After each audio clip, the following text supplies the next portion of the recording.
ada rincian item rekonsiliasi yang harus kita tentukan. Contoh, pasal 4 ayat 3 Undang-Undang PPh. Ingat, ini adalah yang non-objek.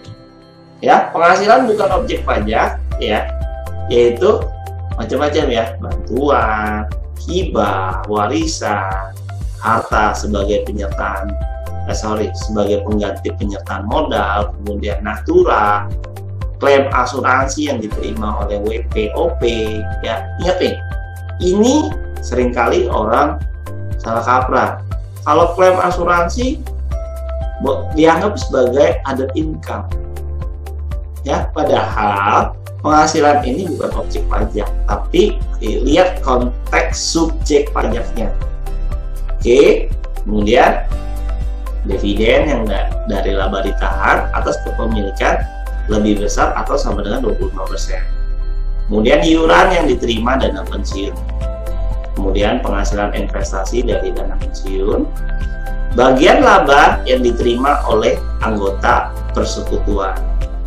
Oke, dan modal ventura, beasiswa, kemudian sisa lebih badan pendidikan atau litbang nirlaba yang ditanamkan kembali, dan bantuan dibayarkan BPJS.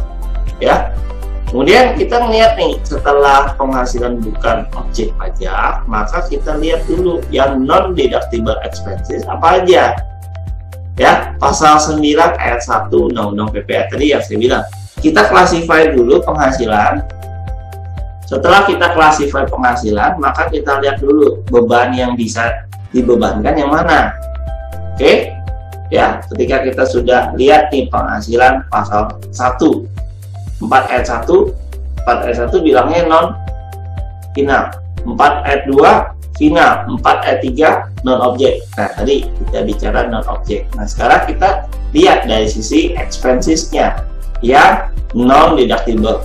Nah, lihat pasal 9 di sini, pembagian laba, biaya untuk kepentingan pribadi, pembentukan dana cadangan, kemudian premi asuransi yang dibayar oleh WPOP, kemudian natura, ya, kecuali akibat tuntutan kerja atau makanan bagi semua karyawan.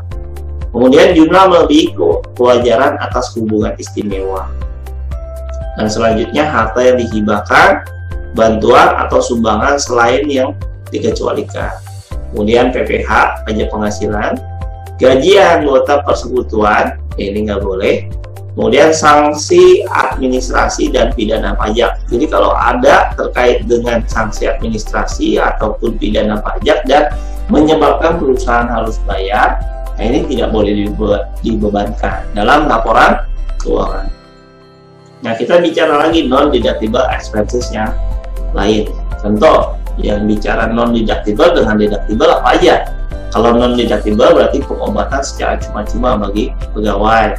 Kemudian makan siang bagi sebagian pegawai. Kemudian PPh 21 ditanggung perusahaan. Kemudian biaya jamuan tanpa daftar nominatif. Nah, kalau kita bicara yang non deductible berarti item ini semua kalau kalian masukin di dalam laporan keuangan dan kita tidak koreksi, ya, maka ini akan dikoreksi oleh Tiskus, petugas pajak.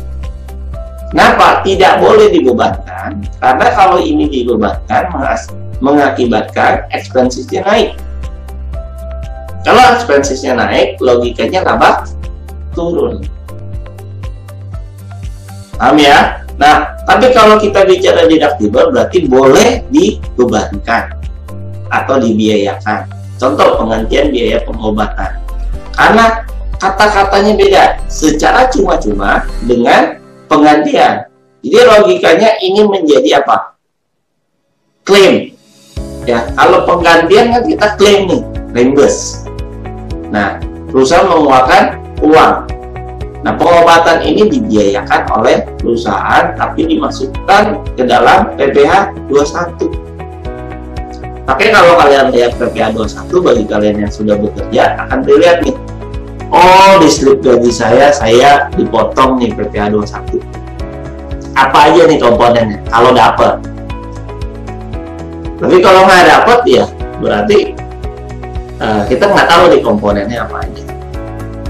Oke, nah kemudian makan siang bagi seluruh pegawai, berarti yang tadinya natural, kalau dia hanya sebagian berarti nggak boleh, tapi kalau seluruh pegawai berarti itu boleh dibebankan. Kemudian beda ya kalau ditanggung dengan ditunjang. Kalau ditunjang berarti ini adalah tax allowance. Nah, tax allowance yang dimaksud di sini, kita ada komponen yang seharusnya kita bayar tapi kita nggak bayar, ya, ditunjang. Nah, kalau ada kata-kata ditunjang berarti ini adalah penambah untuk penghasilan karyawan. Oke, kemudian biaya jamuan dilengkapi dengan daftar nominatif.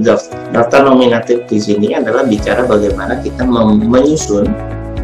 menyusun informasi terkait dengan biaya-biaya yang kita keluarkan disertai dengan bukti pendukung. Ya, inilah daftar nominatif. Kemudian tadi kita sudah bicara 4 ayat 3, kemudian non-deductible expenses, kemudian kita bicara penghasilan yang dikenakan PPh final. Nah, PPh final berarti 4 ayat 2 itu dari mana aja? 4 ayat 2, bunga, deposito, tabungan, obligasi, surat utang negara, kemudian bunga simpanan, koperasi, hadiah undian, kemudian penghasilan dari transaksi saham, sekuritas, dan penyertaan modal lain. Kemudian penghasilan pengalihan tanah dan atau bangunan. Ini adalah kita menjual. Oke, ingat ya, pengalihan itu artinya dari yang kita miliki kita alihkan ke orang lain. Nah, ini sama aja dengan jual. Nah, kemudian penghasilan usaha jasa konstruksi dan real estate, seperti kontraktor dan real estate ini yang membuat lahan dan dia membangun rumah, ya. Kemudian penghasilan sewa tanah dan atau bangunan, ya inilah kita sewain apa? Lahan berupa tanah atau sekaligus tanah dan bangunan. Kemudian penghasilan tertentu lainnya.